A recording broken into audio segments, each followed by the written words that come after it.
This is John Crysis. He's the main character of the Crysis games, a popular FPS series where every time they make a new one, the graphics get way better and the gameplay gets just a little bit worse. Indeed, the franchise's stunning visuals have caused many a gamer to stop and stare in awe at what they were seeing on their screen. But as beautiful and engrossing as Crysis is, there was always one thought in the back of my mind the entire time I was playing it that I just couldn't stop thinking about. The Crysis guy's helmet kinda looks like a Bionicle because it's like kinda human shaped, but it's also a robot, and it has like red eyes.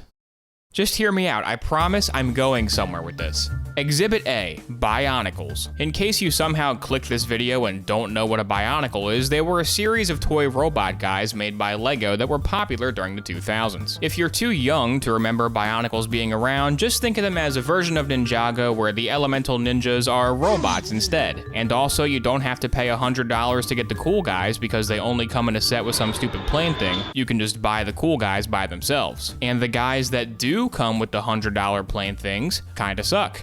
In the lore, Bionicles are biomechanical creatures, meaning they're part organic and part machine, much like John Crysis is when he activates maximum armor. This similarity always made me like to imagine that Crysis guys were Bionicles, which mildly amused me for many years. And for years, that's all it was. A kinda funny mental footnote that had no real basis in reality. Then one day, everything changed. Exhibit B, Crysis 2. A while back, I decided that the next games I would stream on my wildly popular Oboe Shoes Games Twitch channel would be Crysis 2 and 3, since I'd played one a bunch but never checked out the sequels. Crysis 2 is set in New York City during an alien invasion. A weird race of biomechanical robot aliens called the Ceph is shooting everybody with laser beams, and John Crysis has to stop them. When I encountered these alien soldiers for the first time, I noticed something familiar about them. Take a look at the clip.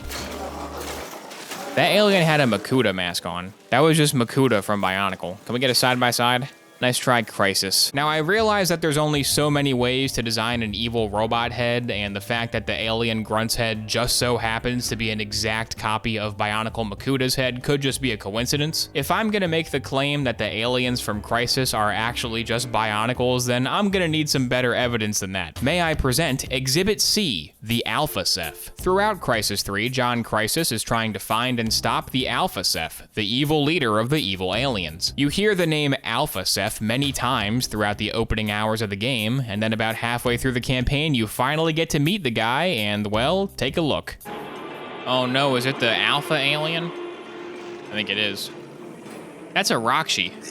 That's a Bionicle Roxy head. The Alpha Ceph is a giant snake robot who has what is unmistakably a Bionicle Roxy's head. Look at the side-by-side. You cannot tell me these aren't the same guy. They have the same exact face. At the end of the game, you fight the Alpha Ceph in a really long and bullet-spongy boss battle, which gave me a lot of time to examine him and confirm that yes, I'm not crazy.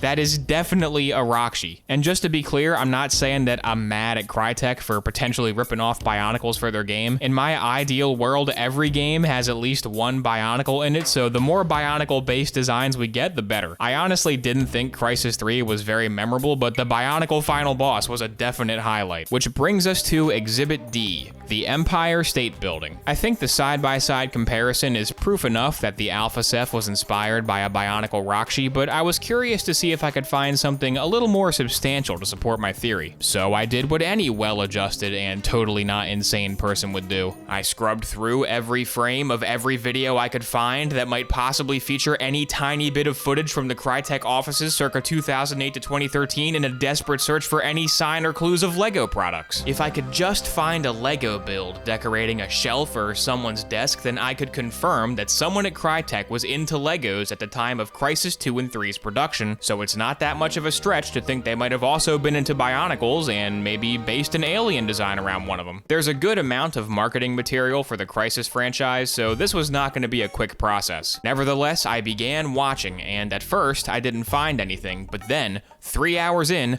I still didn't find anything, but some of the marketing videos were, you know, pretty good, pretty educational. I like this part in a marketing video meant to promote Crysis 2, where a dev perfectly explains why Crysis 2 is way less fun than the first one. You know, what is the thing the company really excels at when compared to any other game studio?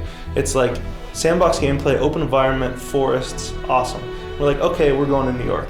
And it's like, wait, what? Eventually, I stumbled upon Crysis 2 TV Episode 1, the first webisode of a series meant to give gamers an exclusive behind-the-scenes look into the creation of Crysis 2. Included in this webisode, God, what a terrible word webisode was, were a couple of quick shots of the Crytek offices. I figured this was my best chance, so I played back the video and carefully analyzed every frame when, bam, I finally got a hit. Sitting right there on the desk was Lego set number 21002 Empire State Building from 2009. My search was over after hours of really creepily combing through footage of the Crytek offices. Like, this was all publicly available footage, but I still kind of feel like I violated their privacy a little bit. Who cares though? At the end of the day, I found proof that somebody at Crytek liked Legos and therefore might have also liked Bionicles, and therefore Bionicles might have influenced the design of the aliens somehow, maybe. It's a bit of a stretch, I know, but I was satisfied with this conclusion. The fact that I found a Lego set in the behind-the-scenes footage at all was more than enough for me. Sure, I didn't find the proverbial smoking gun that ties it all together and 100% confirms that the Alpha Ceph is a Roxy Bionicle.